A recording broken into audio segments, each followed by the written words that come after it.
Have you ever noticed that the moment you start to move up in your life, whether it's you get the car of your dreams, the house, the family, the girl, the money, the success, whatever it may be, that you find the people closest to you actually are the ones trying to bring you down?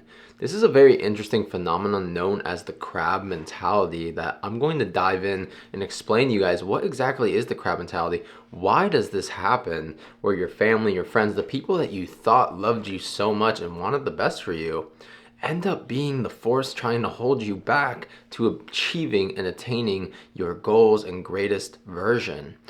And I'm going to give you guys some solutions of what to do as well to manage this, because if you are on your journey of achieving greatness, which I know all of you are, because here at Dre's Talks, we only speak to ears of leadership. We only attract leaders here. If you're seeing this, you are destined for something. And ultimately, I want you to know that when the people that are closest to you start to try to pull you back, that is your opportunity to propel yourself even further forward, all right? And everything requires perspective shift in life. But there is a lot of triggering emotional response that deals with this quote unquote crab mentality. And before I go into any solutions, I want you guys to know exactly what is the crab mentality.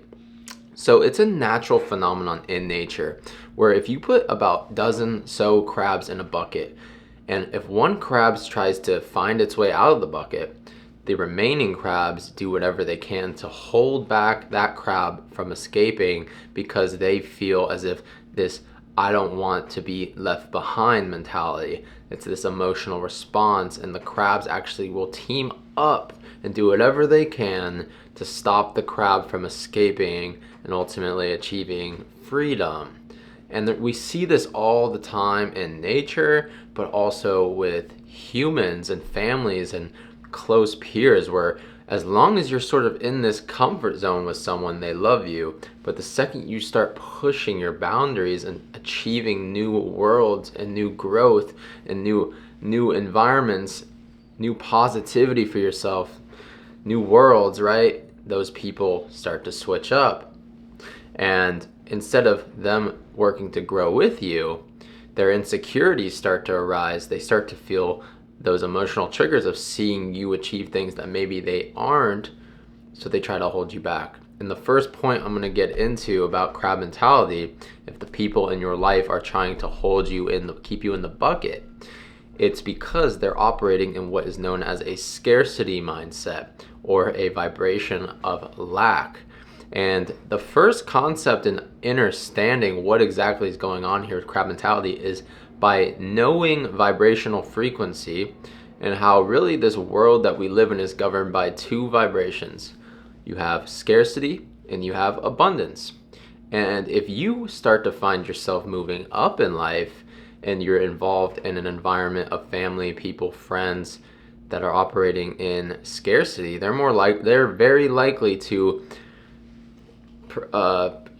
project their energy onto you of scarcity, because that abundance that you're operating in is triggering them.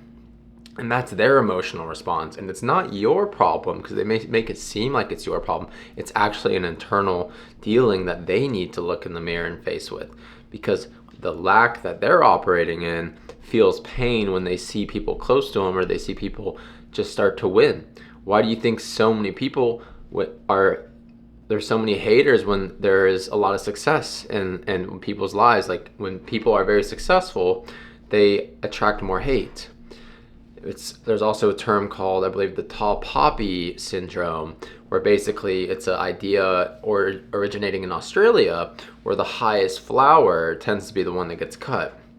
And this is a lot of times what we see in society, where the people that rise high are often the most hated, because it sparks that emotional triggering in people, because that level of greatness, people aren't able to resonate, and it triggers them because they know they're operating in lack.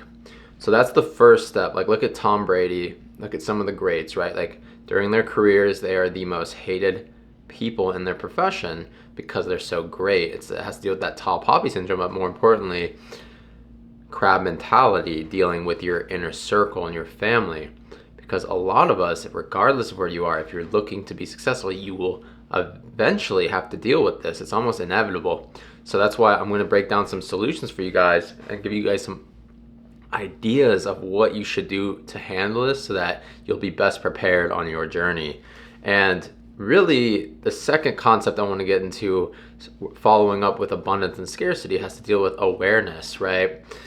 Looking at this situation you're in from the bird's eye view, not attaching yourself to the emotional response, because when you realize that you are not your emotion is just flowing past you down a river. It's not you, right?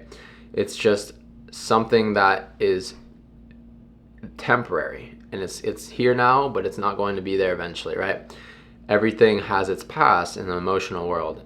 And what we're looking at with people that are imposing their will on you in a negative fashion through that almost love bombing, where it's like the family, like they feel like or friends, they feel almost entitled to something over your life. You have to have the awareness and recognize it, because what they want from you is a reaction, and ultimately to see you start to limit your progression. And what's important is you need to have awareness of this so that you can identify it and not allow it to be a limiting force on your journey, because if you're not doing that, it can startle your progression. And ultimately,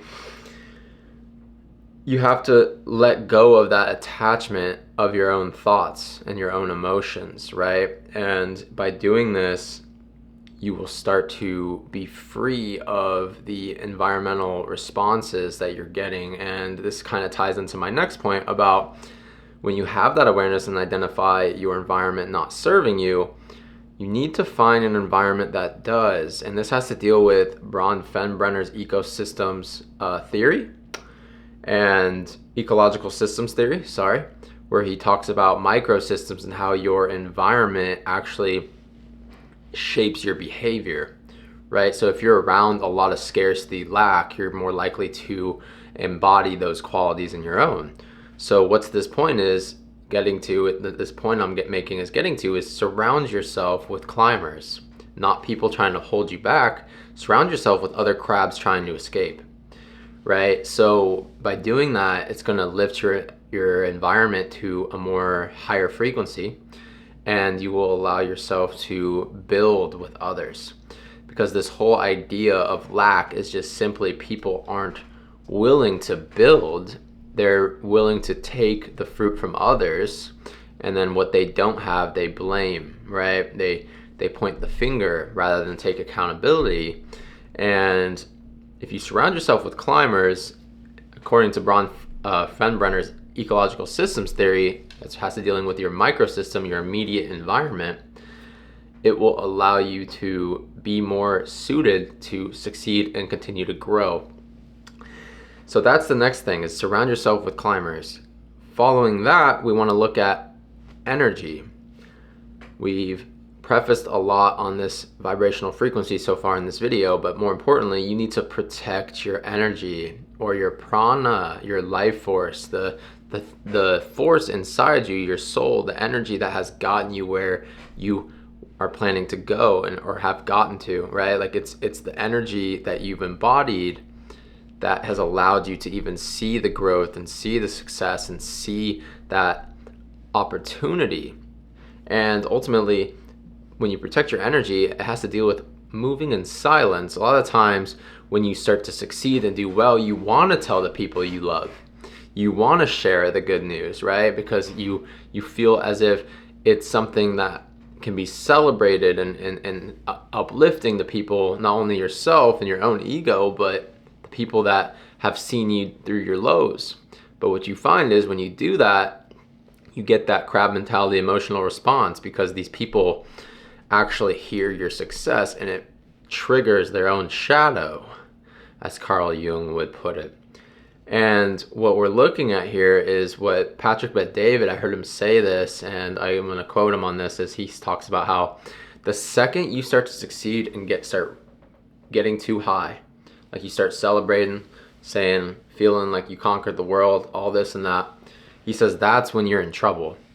that's when things start to look scary for that person, right? So what's important is having the emotional intelligence through your success to not overexpress, but be even keel. Because if you start sharing too much and start talking too much to your peers, family, and friends about whatever it is that you're climbing, right? You're conquering new grounds, you're moving up, the crabs are going to start to be what they do best and try to hold you back, right? So move in silence, because unfortunately I wish I didn't have to make a video like this and this didn't exist.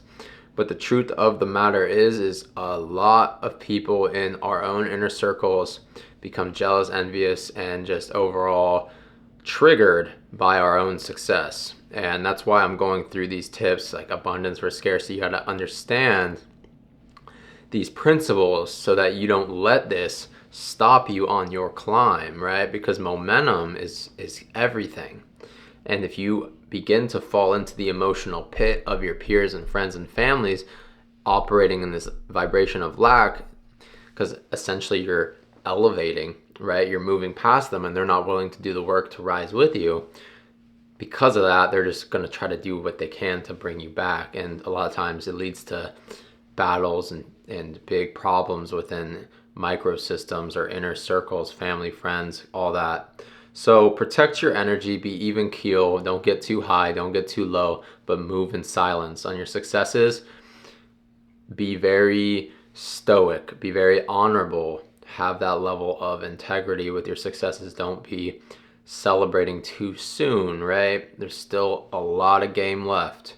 And also, like Patrick Bet-David said, if you get too high, and you start celebrating like you won the world, like you won the Super Bowl and all this, that is your signal of what is to come, which is most likely a crash or some downfall or a moment of adversity. Because end of the day, balance is key. So one more tip for you guys before I end this video. And it has to deal with something I call response over reaction. So respond, do not react. And what do I mean by that is when you react to your environment triggering these emotions of their own trauma and imposing it onto you, you're more likely to mirror that, right? Like the reaction almost mirrors the like what is you're being dealt with on an emotional level. So when you're reacting, you're not really serving yourself. You're kind of just reacting out of emotion and ultimately lowering down to their vibration, which is what they want. Because the difference between the crab and the human is the crabs will physically pull you back, but the humans, we're almost even more psycho. We will emotionally and spiritually and like mentally try to just destroy people, right? So, and ultimately how they do that is by pulling your vibration back. That's why I started this video talking about abundance and scarcity, lack, frequency, because that's how they're going to get you. Because when they get your vibrational frequency lower, now they've ultimately limited the abundance that you're able to attract, you're able to receive, and you're able to operate in. Because at the end of the day, wealth is of the mind, thoughts are currency, and ultimately how your vibration is, how you walk, how you talk, your energy determines your success in your life, right? If you're operating in a lower frequency, you're gonna have and live a lower quality life. All is now, all is present, and how you feel in this moment becomes your reality. So when they're able to get you back, that response or that reaction allows them to essentially pull you back down into the bucket. So that's why we respond, which response has to deal with direct action. So you're taking action after the reaction, right? Like there's an emotional reaction you're being hit with. There's emotional triggering that is being projected onto you. You take that energy and you respond. And how do you respond is through what the alchemical process of transmutation, meaning, to be super simple and straightforward with it, you're able to turn the energy that you're being hit with into the fuel, the fire, to propel you and to give you the ideas and give you creativity through that feelings and emotion that can actually push you further on your journey. So that is a big concept of all this, is like response is direct action, but more importantly, you're taking the energy that the world is giving you, your environment is giving you, and you're utilizing the coal to power the engine, right? Like that's the whole idea here. So those are my tips and solutions to crowd mentality. I hope this video was valuable to you guys. I am going to be continuing to create content like this to help solve problems, not only in personal levels, but more so in business, mindset, and life. I've been able to operate in these environments successfully. I have experience with crowd mentality. I also know a lot about this. And the final thing I will say is you have to prioritize you. You have to be selfish in order to be selfless, right? You have to love yourself first in order to love others. Because if you don't prioritize yourself, how can you better serve the world? If you are shoving yourself to the side and raising other people, you're not even going to be able to serve those people well. You're just going to be a slave and being taken advantage of, right? To better serve others, you have to serve yourself first. So that's the whole idea of crowd mentality. Do not let your environment get the best of you. Become the alchemist through transmutation and turn whatever it is that you're faced with into the greatest opportunity that you have ever had, right? Every day is an opportunity. Every relationship is an opportunity. And ultimately, you are the driving force for your own life. And just remember that. So I hope this was inspiring. Please like, follow, share, and subscribe for more. Hit the bell notifications. I also have a Patreon. You can work personally with me as well. You can go to my website and apply to work with me, whether it's on content development or also mindset development, self-improvement. Been helping a lot of people, primarily on TikTok, over millions and millions of views. And now we're bringing this energy to YouTube to help even more people and more souls out there looking to be and live and love in that abundance frequency, because there's so much for all of us. There's so much for all of us. It is not this, there's no need to compete. There's so much out there. So, all right, that'll be it for me. I'm so grateful for this opportunity to share my truth. I hope you guys enjoyed the video, and I'll see you guys on the next one. Much love.